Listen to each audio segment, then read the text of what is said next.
Yo YouTube, comment ça va aujourd'hui? Ici Calbel et aujourd'hui, il est grand temps que je vous parle plus en détail du Galaxy Z Fold 3 que j'ai unboxisé il y a de cela quelques semaines. Vous êtes curieux, donc c'est parti, n'attendons plus que la vidéo commence.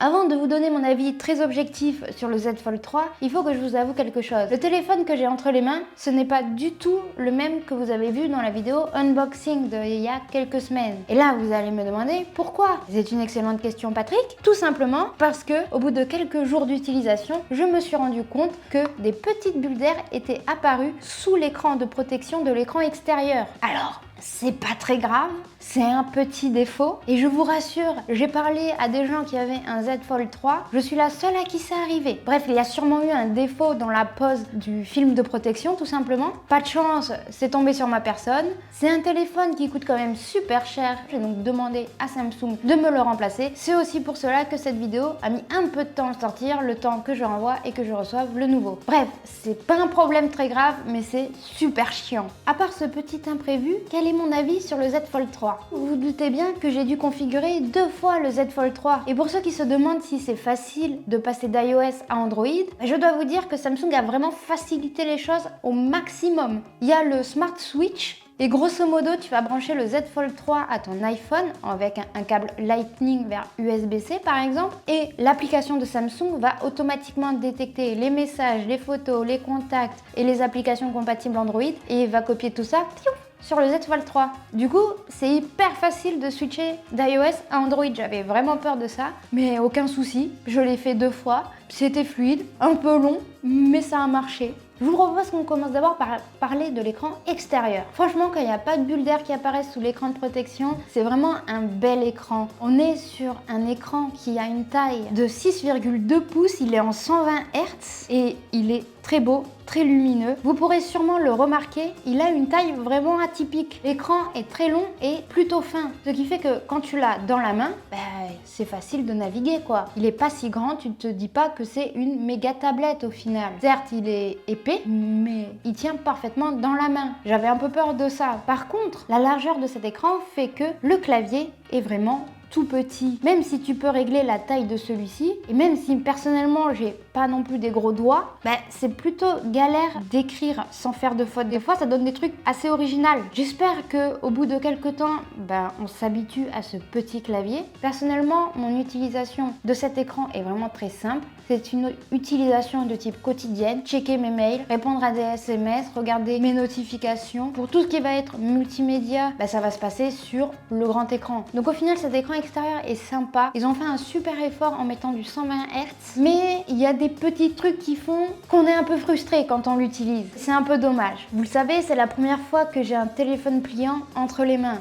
Du coup, on va parler justement de la partie pliante et de l'écran principal. C'est pas un geste naturel de plier, déplier son téléphone. Du coup, au début, t'as vraiment peur de le casser. Je l'ai prêté à 2-3 personnes. On a tous très peur de l'ouvrir, mais quand on l'ouvre et quand on le ferme, on sent que c'est solide. On sent que la charnière est quand même bien faite, quoi. Et encore heureux, c'est quand même la 3e version de ce Z Fold. Du coup, quand on l'ouvre, on tombe sur un écran plutôt incroyable. Cet écran est une bête de 7,6 pouces. C'est un écran AMOLED et pareil ici, il y a du 120 Hz. Au tout début, j'avais peur que la marque de la pliure me dérange parce qu'au final, on la voit quand même. Je dois vous avouer que ça m'embête vraiment pas du tout. Pareil, d'un point de vue touché, on la sent, mais pareil, je trouve pas ça désagréable. Elles se font quand même plutôt très bien dans l'écran. C'était une crainte que j'avais, mais la pliure, elle fait partie du téléphone et on l'oublie. Donc ça, c'est assez rassurant. C'est un écran qui est lui aussi protégé par un film de protection posé par Samsung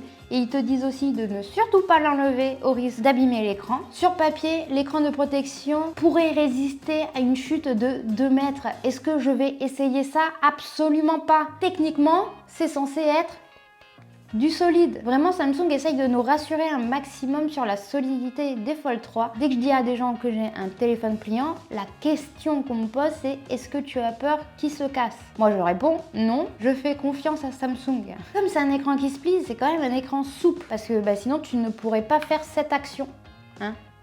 clairement pas. Mais au toucher, quand tu l'utilises, même avec le S Pen, on ne sent pas que c'est un écran souple. C'est vraiment un écran hyper agréable à utiliser. Une autre question qu'on m'a posée, c'est par rapport à l'autonomie de ce Z Fold 3. Voici un petit screen de l'état de ma batterie hier soir au coucher, après une journée d'utilisation.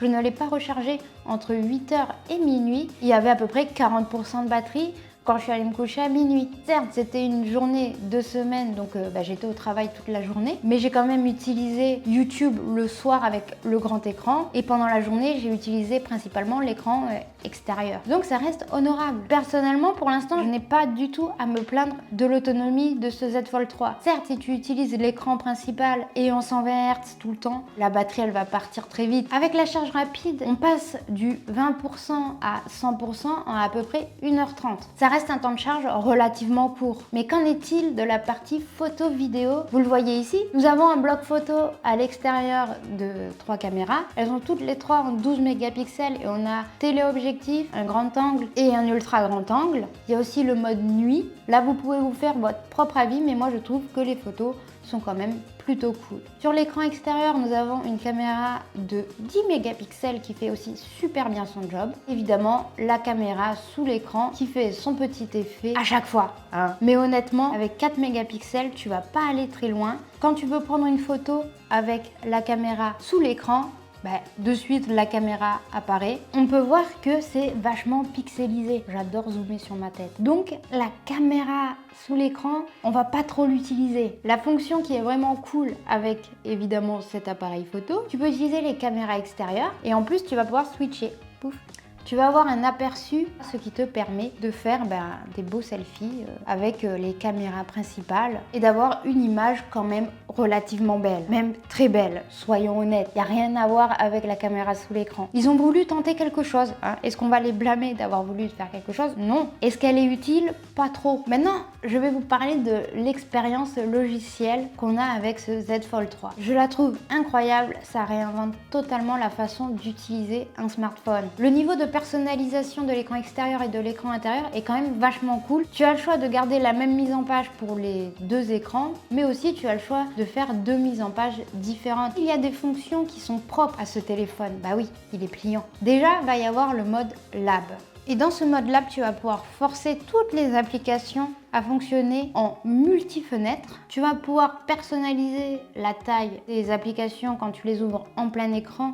L'exemple le plus parlant, c'est quand tu ouvres Instagram, tu vois très bien que c'est en plein milieu, c'est pas fou, ça prend pas du tout l'écran. Mais grâce au mode Lab, tu vas pouvoir forcer l'application Instagram à s'afficher sur tout l'écran. Et là, quand on réouvre Instagram, il va prendre toute la largeur de l'écran principal, ce qui est quand même plutôt cool. Du coup, il y a aussi le mode multi-fenêtre. Quand tu accèdes à ta barre d'écran sur le côté, déjà tu peux choisir de l'épingler et ça fait un petit dock comme un ordinateur au final, mais tu vas pouvoir aussi choisir de configurer par exemple deux applications en mode multi-view. Moi là j'ai YouTube.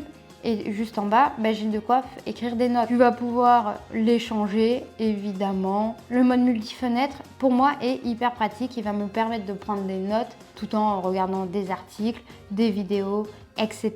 Une autre fonction qui fait vraiment partie du Z Fold 3 et qu'il n'y a nulle part ailleurs, c'est le mode flex. Alors le mode flex, qu'est-ce que c'est? C'est quand tu mets ton téléphone comme ça, tu vois, là, l'écran en haut et l'écran en bas, c'est la même chose, donc c'est pas hyper pratique. Je vais vous montrer un exemple de suite. Avec Chrome, quand tu plies le téléphone, le mode flex s'active. Sur l'écran du haut, on a Google, et sur l'écran du bas, tu vas avoir des petites options possibles de type régler la luminosité, prendre un screenshot, bref, tu vas avoir des petites fonctionnalités en plus. Ce que je trouve dommage, c'est que moi, je l'utilise pour YouTube, par exemple. Quand tu lances une vidéo sur YouTube, tu vas avoir la vidéo sur l'écran qui est en haut. Donc au final, ça va te permettre de regarder une vidéo YouTube comme ceci. Et en bas, tu vas avoir accès aux commentaires. Là, c'est clairement la pub. Ils sont chiants, ces youtubeurs avec la pub. Tu vas avoir accès à des suggestions de vidéos, aux commentaires, etc., etc.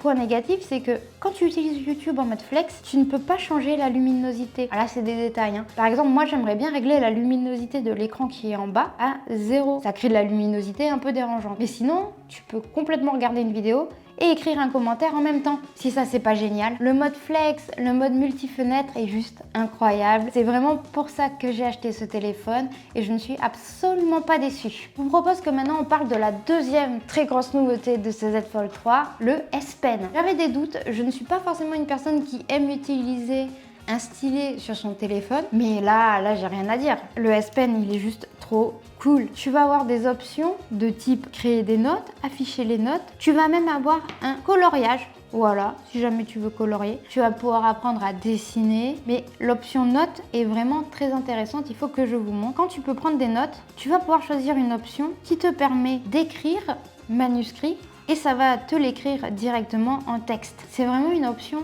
très sympa que moi je trouve très utile parce que j'aime beaucoup écrire. Vraiment le fait d'écrire, mais j'écris très mal. Et comme tu vois, ça reconnaît quand même. Hein. Tu dois écrire mot par mot. Franchement, l'option que j'aime le plus avec le S Pen. Je trouve que c'est une excellente idée d'avoir ajouté l'option note et du coup le S Pen sur un téléphone pliant, du coup sur un téléphone qui a un grand écran. L'utilité, elle est complètement là. Donc vous l'aurez compris, en gros, j'adore ce téléphone. Ça ne me fait même pas mal au cœur de ne plus utiliser iOS. Peut-être avec les prochaines mises à jour, Samsung va améliorer encore plus l'expérience d'utilisation logicielle. J'ai encore plein de choses à vous dire sur ce Z Fold 3, donc je t'invite à rester branché sur cette chaîne. On vient juste de commencer la série Z Fold 3 là. Aujourd'hui, je voulais vraiment vous faire une review, mes premières impressions après quelques jours d'utilisation du Z Fold 3. J'espère que cette vidéo vous aura plu. Malheureusement, celle-ci touche déjà à sa fin.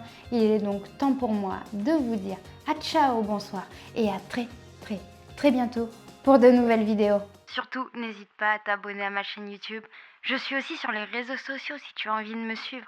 Et voilà, je mets d'autres vidéos là qui vont s'afficher. Comme ça, tu peux voir d'autres vidéos. C'est cool. Voilà.